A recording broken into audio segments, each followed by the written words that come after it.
Hi everyone, it's Bee with Bees and Everything, and today I want to show you how to use a sticky board, also known as mite or IPM board, show you what the Varroa mite looks like, and talk to you about Varroa mite treatment. So let's get started. Let me first show you what I use for the board. So this is a white corrugated plastic that you can just get from your local hardware store, online, or your bee supplier. Sometimes they come with the black grid drawn on them, which can make it easier to count the mites on them. And mite count is the most basic things that these are used for, and you're just getting an estimate really of the mites inside the hive.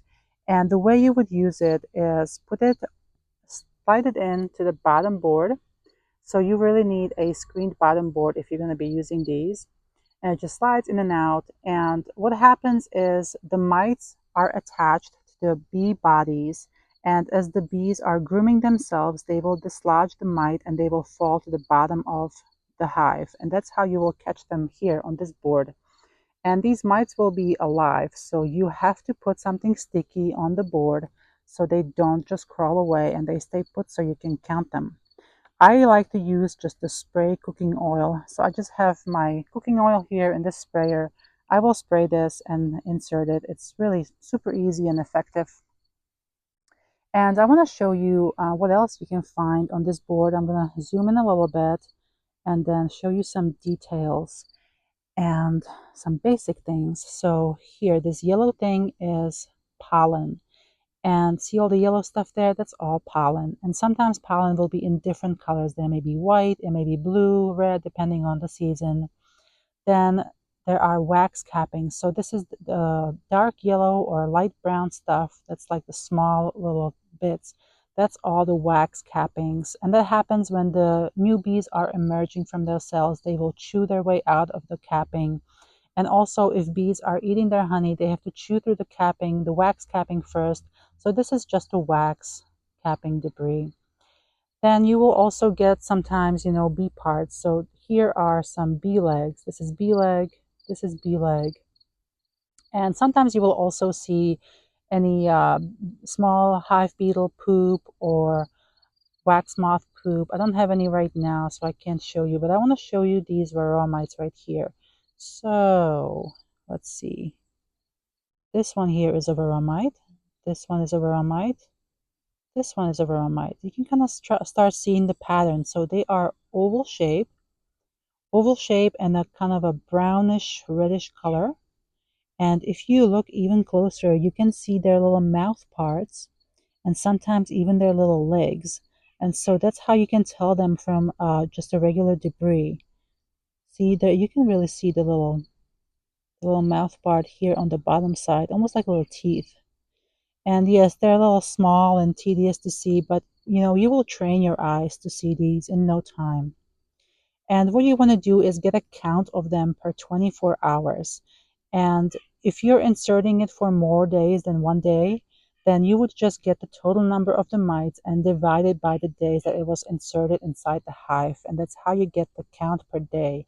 And there are some guidelines, for example, if you're in the springtime and you find 8 or more mites per 24 hours per 100 bees, you will want to treat for mites. If you're in the fall and you find 12 or more mites per 24 hours per 100 bees, you will want to treat. The issue with that is it's really hard to tell how many bees you have inside the hive. You could look up, how many bees are on a medium or deep frame, and then go, see inside your hive and see how many frames are the bees covering and go from there and get a more accurate number. For me, I have set my threshold at 30. So if I find 30 or more mites, I'm treating.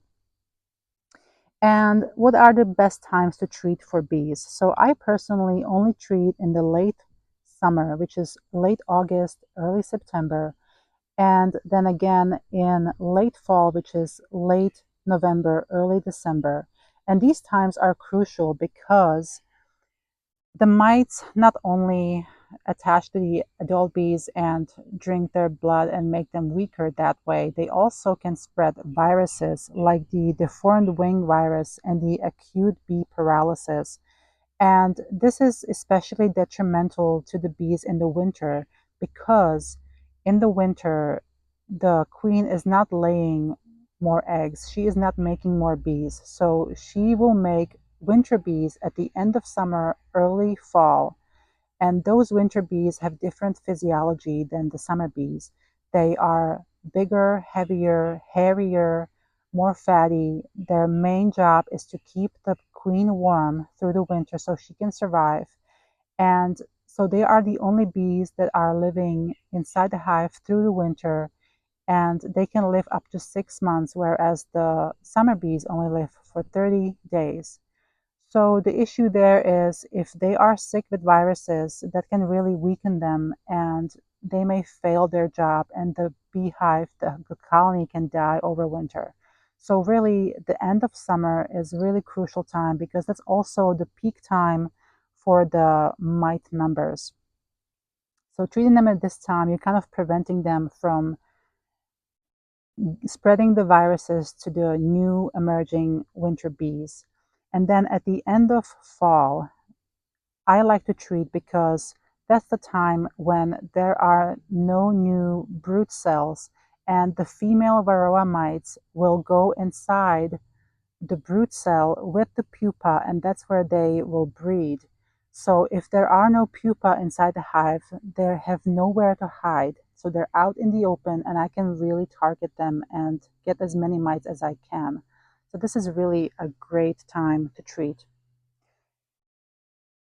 Let's talk more about the different treatments. So there are synthetic miticides, for example, like Epivar. I have never tried these because that's just not something that I would want to try and put inside my hive. There are natural compound miticides like Epigard and oxalic acid. A lot of these will use essential oils or extractions from plants. So the Epigard, for example, uses thyme oil as its main ingredient.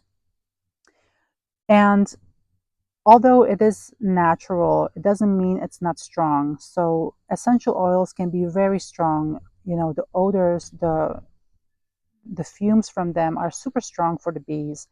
And I've actually, last time I used it, I've had a really bad experience where the queen died and the bees carried out all the brood and they were at the verge of absconding. So that was enough for me. I'm never using that again.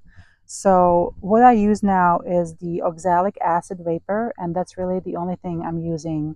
And it's really gentle on the bees. I've never had a bad experience, and it works on the mites just fine. So I'm also thinking about, though, of course, there are ways to do it without treatments, because look at bees in the wild, the feral bees that live in bee trees. They don't get treatments, yet they still thrive, even with the mites in there.